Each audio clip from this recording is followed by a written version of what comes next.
আসসালামু আলাইকুম। আমন্ত্রণ বাংলাভিশন সংবাদে, সাথে আছি সিফাত শারমিন। শুরুতেই পাওনিয়ার ইন্স্যুরেন্স সংবাদ শিরোনাম।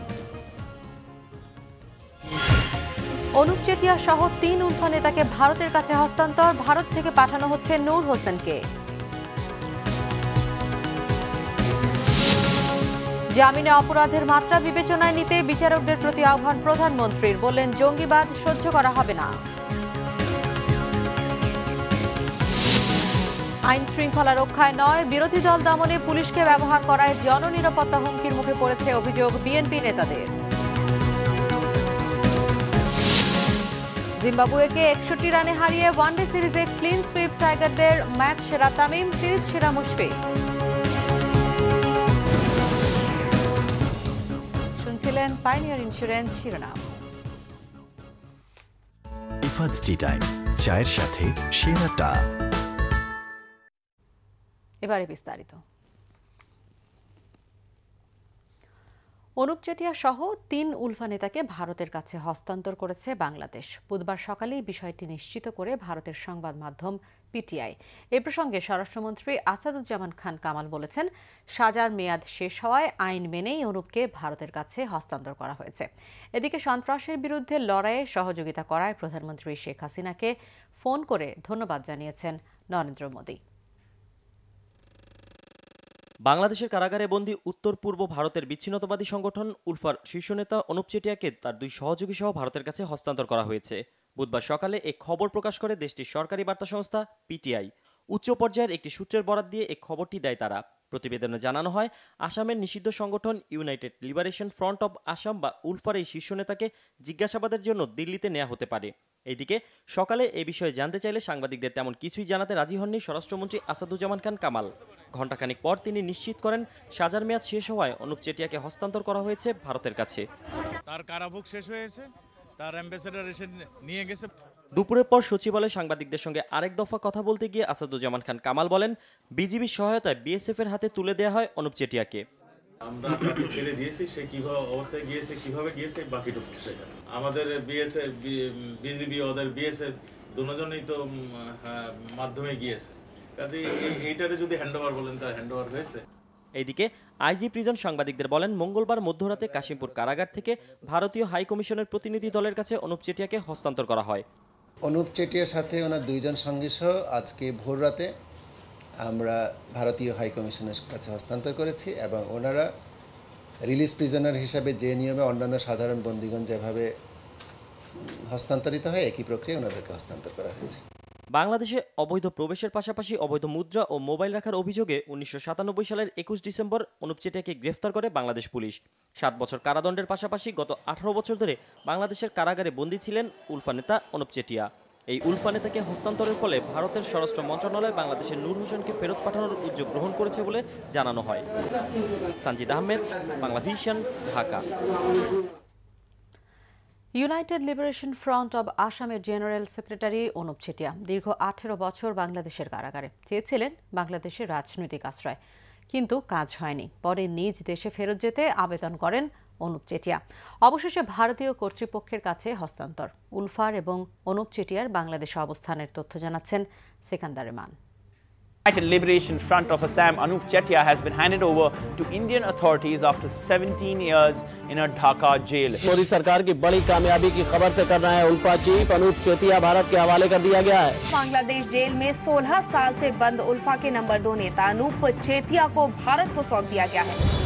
ভারতীয় গণমাধ্যমের প্রধান খবর, প্রধানমন্ত্রী নরেন্দ্র মোদীর সফলতা, উলফা নেতা অনুপ চেটিয়াকে ফেরত পাওয়া।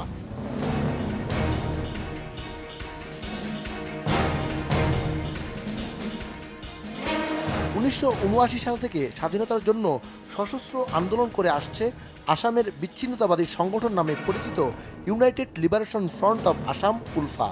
ভারতের 7 সিস্টার নামে পরিচিত অরুণাচল, নাগাল্যান্ড, মণিপুর, মিজোরাম, ত্রিপুরা, মেঘালয় এবং আসামের বিচ্ছিন্নতাবাদীদের দমনে বরাবরই সোচ্চার ভারত সরকার।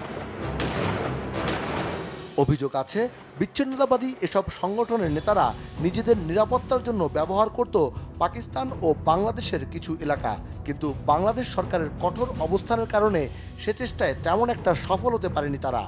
উলফার চেয়ারম্যান অরবিন্দ রাজখোয়া এবং ভাইস চেয়ারম্যান প্রদীপ গগৈয়ের পর সংগঠনের মূল নীতি নির্ধারক হিসেবে অনুপ চেটিয়াকে ধরা হয়।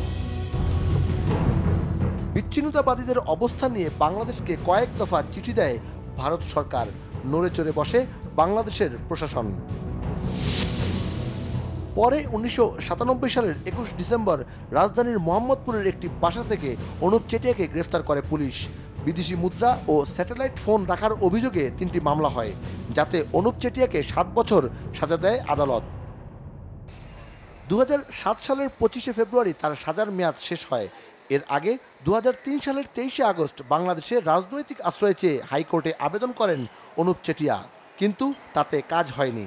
পরে ভারতে ফেরত যেতে কারা কর্তৃপক্ষের মাধ্যমে বাংলাদেশ সরকারকে চিঠি দেয় অনুপ চেটিয়া। শুরু হয় প্রক্রিয়া। ভারতীয় গণমাধ্যমের খবর অনুযায়ী অবশেষে অনুপ চেটিয়া তার 2 সঙ্গী লক্ষ্মীপ্রসাদ গোস্বামী এবং বাবুল শর্মাকে ভারতীয় দূতাবাসের কর্মকর্তার হাতে তুলে দেওয়া হয়েছে। পরে সিলেটের ডাউকি সীমান্ত দিয়ে ভারতীয় গোয়েন্দা সংস্থা সিবিআই কর্মকর্তার কাছে হস্তান্তর করা হয় তাদের। সেখান থেকে বিমানযোগে তাদের নিয়ে যাওয়া হয় দিল্লি। সিকান্দার রেমান, বাংলা ভিশন, ঢাকা। জামিন দেওয়ার আগে অপরাধের মাত্রা বিবেচনায় নিতে বিচারকদের প্রতি আহ্বান জানিয়েছেন প্রধানমন্ত্রী শেখ হাসিনা। সাইবার অপরাধ দমনে প্রয়োজনে ভাইবার, হোয়াটসঅ্যাপের মতো প্রযুক্তি সাময়িকভাবে বন্ধ করার কথাও জানান তিনি। প্রধানমন্ত্রী বলেন, জঙ্গিবাদ, সন্ত্রাস কোনোভাবেই সহ্য করা হবে না। জনগণের জানমাল রক্ষায় যখন যে পদক্ষেপ দরকার সেটি নেওয়া হবে। সদস্যবৃন্দ, সংসদ অধিবেশনের প্রশ্নোত্তর পর্বে সংসদ সদস্যদের বিভিন্ন প্রশ্নের জবাব দেন প্রধানমন্ত্রী শেখ হাসিনা। সরকার দলীয় সদস্য কামাল মজুমদারের এক প্রশ্নের জবাবে প্রধানমন্ত্রী বলেন, স্বাধীন বিচার ব্যবস্থার সুযোগ নিয়ে ছোট বড় অনেক অপরাধী জামিনে বেরিয়ে এসে আবার নাশকতায় লিপ্ত হয়। তাই দেশ ও দেশের মানুষের কথা বিবেচনায় নিয়ে জামিন দেওয়ার ক্ষেত্রে বিচারকদের সতর্ক থাকার আহ্বান জানান তিনি। যেটা সত্যি খুব দুঃখজনক যে দিনরাত অক্লান্ত পরিশ্রম, শত শত কোটি টাকা খরচ করে একজন ক্রিমিনালকে যদি ধরা হলো আর সে পুরো 6 মাস বা 1 বছরের যে প্রচেষ্টা 15 দিনের মধ্যে শেষ। আহ্বান জানাবো যে এই জামিন যখন দিচ্ছেন তখন অন্তত এরা যে দোষটা করেছে, এরা যে সমস্ত অপরাধ করেছে, অন্তত সেই অপরাধের মাত্রাটা সম্পর্কে একটু যদি চিন্তা ভাবনা করে তারপর তাদের জামিনের ব্যবস্থা করে, তাহলে কিন্তু হয় যে এই জামিন দেওয়া থেকে বিরত রেখে এদের সাজাটা যাতে নিশ্চিত হয় বা এদের বিচার কার্য যাতে পরিচালিত হয়, সেদিকে যদি বিচারকগণ একটু বেশি মনোনিবেশ করেন, তাহলে কিন্তু দেশকে অনেক রকম ক্রাইমের হাত থেকে বাঁচানো যায়। আরেক প্রশ্নের উত্তরে প্রধানমন্ত্রী সংসদকে বলেন, প্রযুক্তির অপব্যবহার করে নানা ধরনের অপরাধ ঘটিয়ে চলছে একটি গোষ্ঠী। বিএনপি জামাত এক এক সময় এক এক নামে সন্ত্রাসী কর্মকাণ্ড চালিয়ে যাচ্ছে বলেও অভিযোগ করেন তিনি। জঙ্গিবাদ, সন্ত্রাস এটা কখনোই আমরা সহ্য করব না। যারা এই ধরনের ক্রিমিনাল, যারা এই ধরনের সন্ত্রাসী কর্মকাণ্ডের সাথে জড়িত, তাদেরকে খুঁজে বের করার জন্য যখন প্রয়োজন হবে তখন এটা কিন্তু আমি কিছুদিনের জন্য বন্ধ রাখব। দেশের মানুষের শান্তির জন্য, জানমাল রক্ষার জন্য যখন যে পদক্ষেপ নেওয়া প্রয়োজন সেই পদক্ষেপ ইনশাল্লাহ আমরা নেব। সাইবার অপরাধ মোকাবেলায় এগিয়ে আসতে সাধারণ মানুষের প্রতিও আহ্বান জানান প্রধানমন্ত্রী শেখ হাসিনা। মিজানুর রহমান সবুজ, বাংলা ভিশন, ঢাকা। এদিকে দুর্যোগে সততা, দেশপ্রেম, সর্বোচ্চ পেশাদারিত্ব ও বিশ্বস্ত বন্ধুর মতো জনগণের পাশে দাঁড়াতে ফায়ার সার্ভিস ও সিভিল ডিফেন্স সদস্যদের প্রতি আহ্বান জানিয়েছেন প্রধানমন্ত্রী শেখ হাসিনা। বুধবার মিরপুরে ফায়ার সার্ভিস ও সিভিল ডিফেন্স সপ্তাহ 2015 এর উদ্বোধন করে তিনি এই আহ্বান জানান। নির্বাচন ঠেকানোর নামে মানুষ পুড়িয়ে বিএনপি জামায়াতের অমানবিক কাজ সরকার পুনরায় দেখতে চায় না বলেও জানান প্রধানমন্ত্রী। দেশের দুর্যোগ ও দুর্ঘটনায় এই বিভাগটির গুরুত্ব তুলে ধরে প্রধানমন্ত্রী বলেন, এই বাহিনীর আধুনিকায়নে সরকার সব ধরনের সহযোগিতা অব্যাহত রাখবে। জানান, সারা দেশের প্রত্যেকটি উপজেলায় একটি করে ফায়ার সার্ভিস স্টেশন নির্মাণের কথা। অনুষ্ঠানে বিশেষ দক্ষতার স্বীকৃতি হিসেবে গত 3 বছরের সেরা কর্মকর্তাদের পদক দেন প্রধানমন্ত্রী শেখ হাসিনা। আইন শৃঙ্খলা রক্ষায় নয় বরং বিরোধী দল দমনে পুলিশকে ব্যবহার করায় জননিরাপত্তা হুমকির মুখে পড়েছে বলে মন্তব্য করেছেন বিএনপি নেতারা। আইনের শাসন মেনে চলতে সরকারের প্রতি আহ্বান জানিয়ে তারা বলেন, নইলে জনগণ রাস্তায় নেমে আসলে পালাবার পথ পাবে না সরকার। বিএনপির সিনিয়র ভাইস চেয়ারম্যান তারেক রহমানের বিরুদ্ধে জারি করা গ্রেপ্তারি পরোয়ানা বাতিলের দাবিতে জাতীয় প্রেস ক্লাবে প্রতিবাদ সমাবেশ করে যুবদল।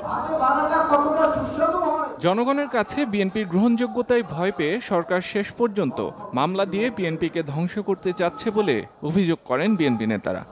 এখন যে অবস্থা চলতেছে তাতে আপনারা যে মামলায় দিবেন সেটাই কগনিজেন্সে যাবে, আর আমরা কোনো মামলা দিলে সেটা নাকচ হয়ে যায়। তারেক রহমানকে জনগণের মন থেকে মোছা যাচ্ছে না, অতএব তার বিরুদ্ধে মামলা করে তার বিরুদ্ধে গ্রেপ্তারি পরোয়ানা দিয়ে তার সম্পর্কে দুটা খারাপ কথা বলে তারা আনন্দ পায়। এদিকে জাতীয় প্রেস ক্লাবে আরেক অনুষ্ঠানে বিএনপি নেতা আসম হান্নান শাহ বলেন, দেশ বিশৃঙ্খলার দিকে যাচ্ছে, কেউ নিরাপদ নয়। আবার গোয়েন্দা সংস্থার অফিসের 10 গজের মধ্যে কর্তব্যরত মিলিটারি পুলিশের উপর হামলা হয়, কল্পনাও করতে পারি না আমরা। যে নিরাপত্তা বাহিনী কিন্তু লাগিয়ে দেওয়া হয়েছে আমাদের রাজনীতিবিদদের বিরুদ্ধে, সন্ত্রাসের বিরুদ্ধে তো না, কারণ সন্ত্রাসীদের বিরুদ্ধে কী করে লাগাবে? ম্যাক্সিমাম সন্ত্রাসী তো তাদের নিজের দলের। সুতরাং এই সরকার জনজীবনে শান্তি আনতে ব্যর্থ হয়েছে। দুই বিদেশি সহ সাম্প্রতিক হত্যাকাণ্ডের তদন্তের আগেই বিএনপিকে জড়িয়ে প্রধানমন্ত্রী বক্তব্য দেওয়ায় প্রকৃত অপরাধীরা পার পেয়ে যাবে বলে আশঙ্কা প্রকাশ করেন আসম হান্নান শাহ। মাহমুদ আরিফ, বাংলা ভিশন, ঢাকা। একের পর এক মুক্তমনা লেখক, প্রকাশক ও শিক্ষকদের হত্যার হুমকি বিএনপির আন্দোলনের নতুন কৌশল বলে মন্তব্য করেছেন খাদ্যমন্ত্রী কামরুল ইসলাম। বুধবার সকালে ঢাকা রিপোর্টার্স ইউনিটিতে আয়োজিত আলোচনা সভায় তিনি এই মন্তব্য করেন। খাদ্যমন্ত্রী আরও বলেন, বেগম খালেদা জিয়া বিদেশে বসে দেশের বিরুদ্ধে যেসব ষড়যন্ত্র করছেন তা কখনোই সফল হবে না। তাই বিদেশে বসে চক্রান্ত না করে আগামী নির্বাচনের জন্য প্রস্তুতি নিতে বেগম খালেদা জিয়ার প্রতি আহ্বান জানান তিনি। অন্যদিকে আওয়ামী লীগের প্রচার সম্পাদক ডক্টর হাসান মাহমুদ বলেছেন, আন্তর্জাতিক ষড়যন্ত্রের অংশ হিসেবেই বেগম খালেদা জিয়া দেশকে অস্থিতিশীল করার চেষ্টা করছে। 3 বছরেও বিচার কাজ শুরু হয়নি নারায়ণগঞ্জের ত্বকী হত্যা মামলার। শুধু রাজনৈতিক কারণে এই হত্যা মামলা সামনে এগোচ্ছে না, এমনটাই মত নিহত ত্বকীর বাবা ও নাগরিক সমাজের। এজন্য প্রধানমন্ত্রীর হস্তক্ষেপ দরকার হতে পারে বলেও মত তাদের।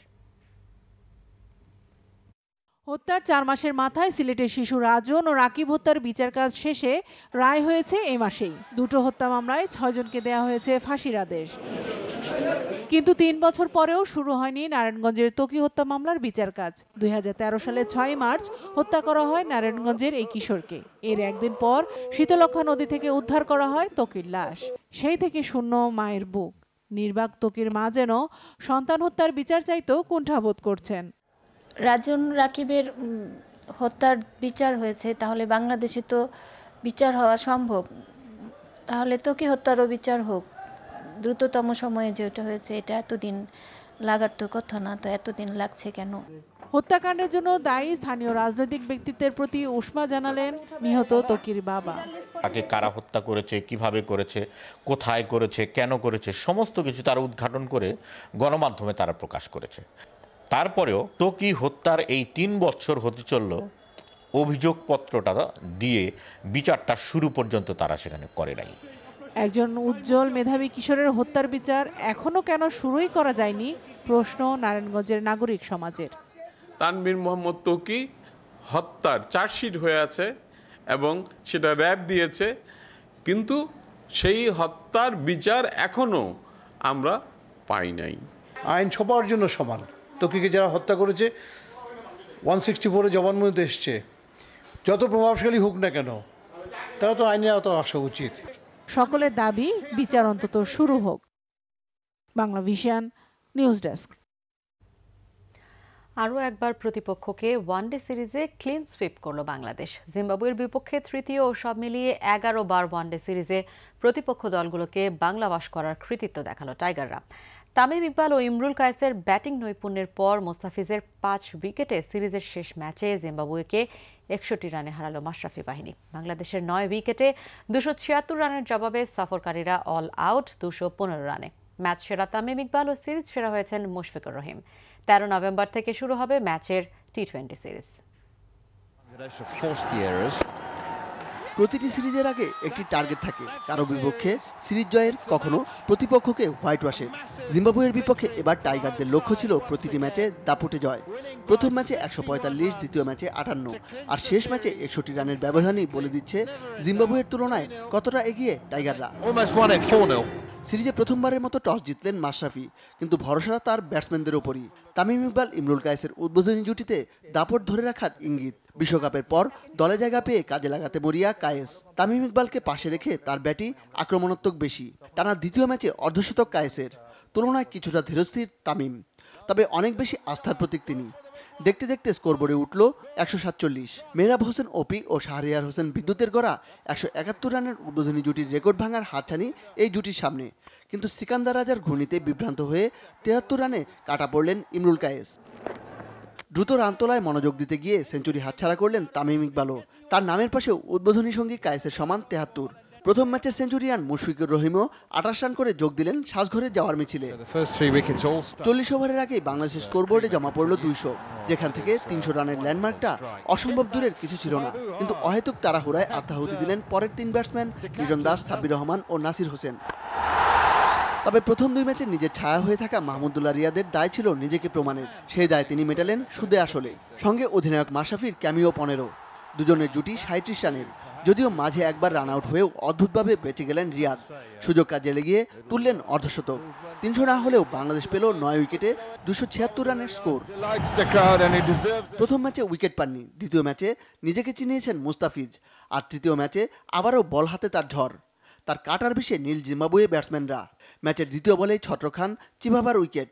তার কাটারে বিভ্রান্ত হয়ে দ্রুতই সাজঘরে ফিরলেন আরেক ওপেনার চাকাভা। বল হাতে প্রথম ওভারেই উইকেটে স্বাদ পেলেন নাসির হোসেনও। আরও একটি অনায়াস জয়ের আভাস টাইগারদের। কিন্তু ঘুরে দাঁড়ালেন জিম্বাবুয়ের অধিনায়ক চিগুম্বুরা ও শন উইলিয়ামস। চতুর্থ উইকেটে বলের সাথে পাল্লা দিয়ে রান তুললেন তারা। কমল বল ও রানের ব্যবধান, বাড়ল টাইগারদের চিন্তা। জুটিতে উঠল 80। উইকেট ভাঙতে সাব্বিরের দ্বারস্থ টাইগার অধিনায়ক। তার লেগ স্পিনে 45 করে সাজঘরে প্রতিপক্ষের সেনাপতি। উইকেটে শন উইলিয়ামস ছিলেন, অর্ধশতক তুলে রাঙাচ্ছিলেন চোখ। সঙ্গী ওয়ালার ব্রেক থ্রু দিতে এবার হাজির আলামিন। ফিরলেন ওয়ালার, আর অধিনায়ক মাশরাফির তীরে ঘায়েল প্রতিপক্ষের শেষ ভরসা উইলিয়ামস। তখনও কিছু ম্যাজিক নিজের ঝুলিতে রেখে দিয়েছিলেন মুস্তাফিজ। সিকান্দার রাজার উইকেটটিতে যদিও দাবি আছে সাব্বিরের। দারুণ এক ফ্লাইং ডাইভে তালুবন্দি রাজা। পরের বলেই আবারও সাব্বির মুস্তাফিজ যুগলবন্দি। এবার শিকার জংওয়ে। পানিয়াঙ্গারাকে ঝুলিতে পুরে তৃতীয়বারের মতো ইনিংসে 5 উইকেট মুস্তাফিজের। এর আগেও প্রতিপক্ষকে ক্লিন সুইপের স্বাদ নিয়েছে টাইগাররা। তবে এভাবে বলে গিয়ে বাংলাবাস ওয়ানডেতে বাংলাদেশের উন্নতির আরও একটি বিজ্ঞাপন। মনির হোসেন খান, বাংলা ভিশন, ঢাকা। নিচ্ছি গ্রেট ওয়াল সিরামিক্স সংবাদ বিরতির সাথেই থাকুন, ফিরে এসে থাকছে।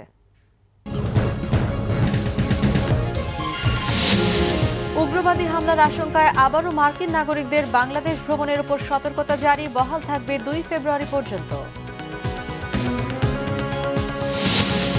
মিয়ানমারের পার্লামেন্ট নির্বাচনে 47% আসনের চূড়ান্ত ফল প্রকাশ, সূচিকে সেনাবাহিনী ও প্রেসিডেন্টের আগাম শুভেচ্ছা।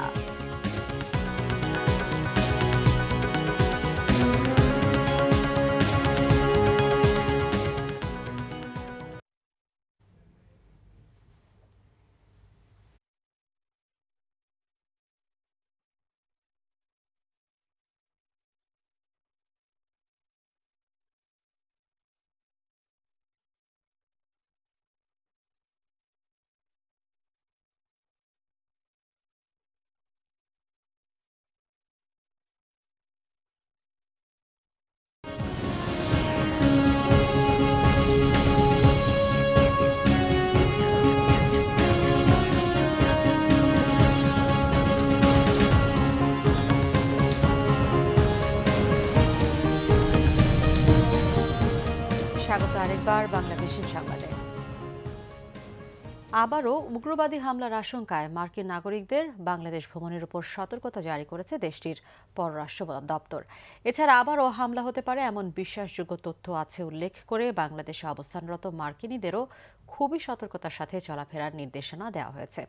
পররাষ্ট্র দপ্তরের ওয়েবসাইটে এই সতর্কবার্তা দেওয়া হয়েছে। আগামী 2 ফেব্রুয়ারি পর্যন্ত এই সতর্কতা বহাল থাকবে। এতে মার্কিন সরকারি কর্মকর্তা ও তাদের পরিবারের সদস্যদের জনাকীর্ণ স্থানে যেতে এবং সাইকেল, রিকশা, খোলা যানে চড়ে অথবা পায়ে হেঁটে চলাচলে নিষেধাজ্ঞা আরোপ করা হয়েছে।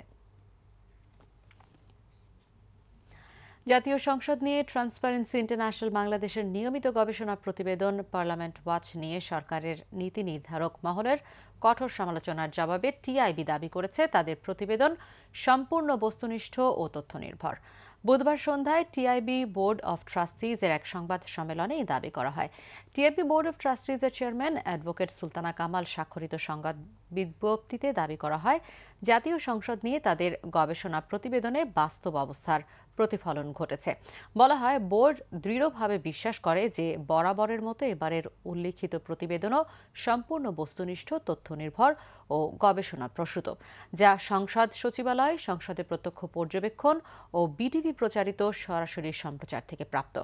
বিজ্ঞপ্তিতে একই সঙ্গে বলা হয়, প্রতিবেদনের কোনো অংশ বা টিআইবি নির্বাহী পরিচালকের কোনো বক্তব্যে যদি কোনো সম্মানিত সংসদ সদস্য আহত হয়ে থাকেন, তাহলে তা কেবলই ভুল বোঝাবুঝির কারণে হয়েছে।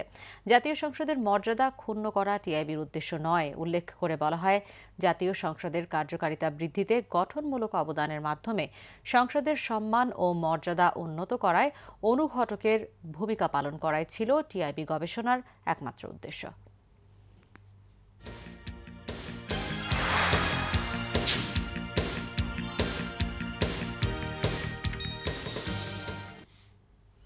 প্রবাসের কয়েকটি অনুষ্ঠানের খবর নিয়ে এবারে একটি ডেস্ক রিপোর্ট।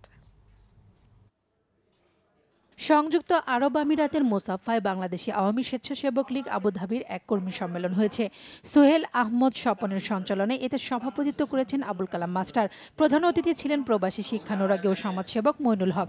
বিশেষ অতিথি ছিলেন হাজি লাল মিয়া।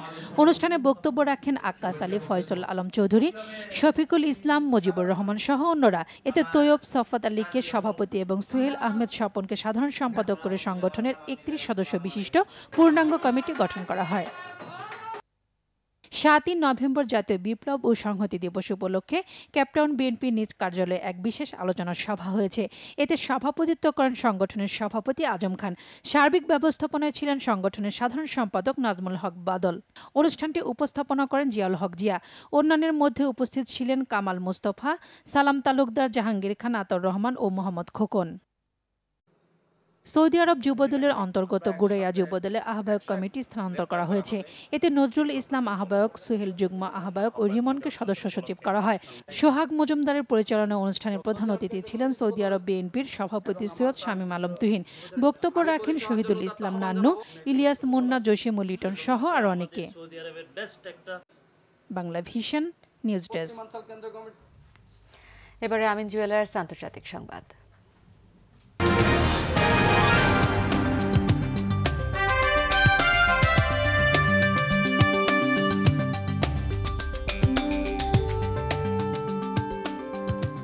মিয়ানমারের ঐতিহাসিক সাধারণ নির্বাচনের বেসরকারি ফলাফলে সংখ্যাগরিষ্ঠতা নিশ্চিত হয় শান্তিপূর্ণভাবে ক্ষমতা হস্তান্তরের জন্য আলোচনায় বসতে ক্ষমতাসীন দলের প্রতি আহ্বান জানিয়েছেন এনএলডি নেত্রী অং সান সুচি। এই আহ্বানে সাড়া দিয়ে সুচিকে আগাম অভিনন্দন জানিয়েছে সেনাবাহিনী ও প্রেসিডেন্ট থেইন সেইন।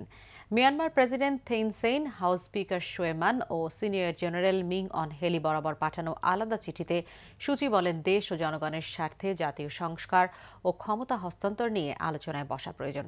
এজন্য আগামী সপ্তাহে সময় দিতে তাদের প্রতি আহ্বান জানান সুচি।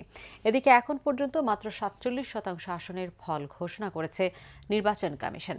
এতে পার্লামেন্টের নিম্নকক্ষে ঘোষিত 151 আসনের মধ্যে 135টিতেই জয় পেয়েছে সুচির এনএলডি। আর উচ্চকক্ষের সবশেষ ঘোষিত 33 আসনের মধ্যে 29টি গেছে এনএলডির ঝুলিতে। বুধবার ঘোষণা করা হয় সুচির নিজ আসন কৌমোর ফলাফল। এতে বিপুল ভোটে পুনরায় নির্বাচিত হন তিনি। এদিকে সবগুলো আসনের চূড়ান্ত ফল আসার আগেই বিজয়ী হিসেবে অং সান সুচিকে অভিনন্দন জানিয়ে সুষ্ঠুভাবে ক্ষমতা হস্তান্তরের আশ্বাস দিয়েছেন প্রেসিডেন্ট থেইন সেইন। এবারে ক্লেমন খেলার সংবাদ।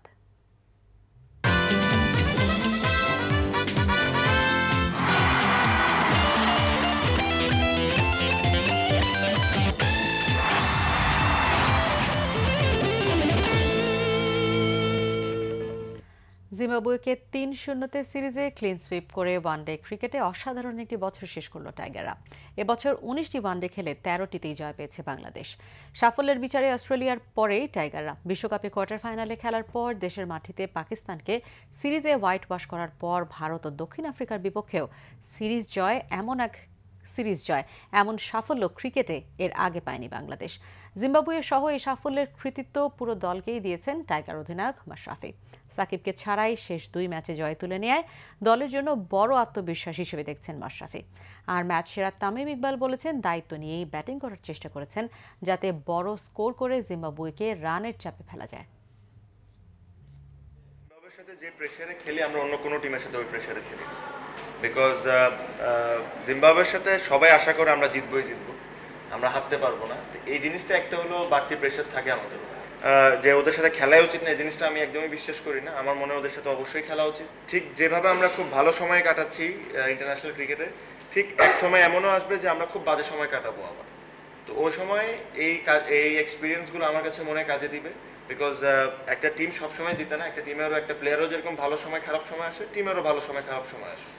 তো ওই খারাপ সময় আমি মনে করি যে এই এক্সপিরিয়েন্সগুলো আমাদের কাজে দিবে। ফুটবল 2018 বিশ্বকাপ ফুটবল বাছাই পর্বে আজ তাজিকিস্তানের মুখোমুখি হবে বাংলাদেশ। এশিয়ান জোনের বাছাই পর্বে বি গ্রুপে চতুর্থ হতে এই ম্যাচে জয়ের প্রত্যাশা করছেন বাংলাদেশের ইতালিয়ান কোচ ফ্যাবিও লোপেজ। তবে তাজিকিস্তানের ঠান্ডা আবহাওয়ায় জয় পেতে হলে কঠিন লড়াই করতে হবে মামুনুলদের। ম্যাচটি শুরু হবে বাংলাদেশ সময় বিকেল 4টায়। এদিকে বিশ্বকাপ ফুটবলে ল্যাটিন আমেরিকান জোনের বাছাই পর্বে হাই ভোল্টেজ ম্যাচে শুক্রবার সকালে মুখোমুখি হবে আর্জেন্টিনা ব্রাজিল। আর্জেন্টিনার রাজধানী বুয়েনোস আয়ার্সে বাংলাদেশ সময় সকাল 6টায় শুরু হবে ম্যাচটি। শুধু মর্যাদার লড়াই বলেই নয়, দু দলের জন্যই ম্যাচটি খুব গুরুত্বপূর্ণ। ল্যাটিন আমেরিকান জোনে এই দুই পরাশক্তির মর্যাদা পুনঃপ্রতিষ্ঠার মিশনে এই ম্যাচে জয়ের প্রত্যাশা করছে দু দলেরই কোচ। 2014 বিশ্বকাপ ও এবছর কোপা আমেরিকায় আর্জেন্টিনা রানার্স আপ হলেও দু দলই খারাপ সময়ের মধ্যে দিয়ে যাচ্ছে। বিশ্বকাপ বাছাই পর্বে আর্জেন্টিনা 2 ম্যাচ খেলে প্যারাগুয়ের সাথে 0-0 ড্র করার পর দ্বিতীয় ম্যাচে হেরেছে ইকুয়েডরের কাছে। অন্যদিকে নিজেদের মাটিতে বিশ্বকাপে বিপর্যয়ের পর কোপা আমেরিকাও হতাশ করেছে ব্রাজিল। শুধু তাই নয়, বাছাই পর্বে 2 ম্যাচ খেলে ভেনেজুয়েলাকে হারালেও কোপা আমেরিকান চ্যাম্পিয়ন চিলির কাছে হেরেছে ডুঙ্গার দল। তবে এই ম্যাচে ব্রাজিল পূর্ণ শক্তি নিয়ে মাঠে নামলেও ইনজুরির কারণে আর্জেন্টিনাকে খেলতে হবে মেসি, তেভেজ ও অ্যাগুয়েরাকে ছাড়াই। সংবাদ শেষ করব পায়োনিয়ার ইন্স্যুরেন্স সংবাদ শিরোনামগুলো আরও একবার জানিয়ে।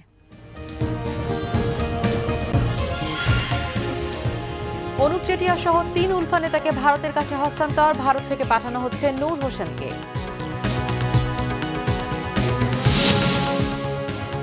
জামিনে অপরাধের মাত্রা বিবেচনায় নিতে বিচারকদের প্রতি আহ্বান প্রধানমন্ত্রীর, বললেন জঙ্গিবাদ সহ্য করা হবে না। আইন শৃঙ্খলা রক্ষায় নয়, বিরোধী দল দমনে পুলিশকে ব্যবহার করায় জননিরাপত্তা হুমকির মুখে পড়েছে অভিযোগ বিএনপি নেতাদের। জিম্বাবুয়েকে 61 রানে হারিয়ে ওয়ানডে সিরিজে ক্লিন সুইপ টাইগারদের, ম্যাচ সেরা তামিম, সিরিজ সেরা মুশফিক। এই ছিল এখনকার মতো। পরের সংবাদ সকাল 7:30টায় দেখার আমন্ত্রণ রইল। এছাড়া দেশ বিদেশের সংবাদ সবার আগে জানতে গ্রামীণফোন বাংলা লিংক ও এয়ারটেল থেকে ডায়াল করুন 1616 নম্বরে। এতক্ষণ সাথে থাকার জন্য ধন্যবাদ সবাইকে।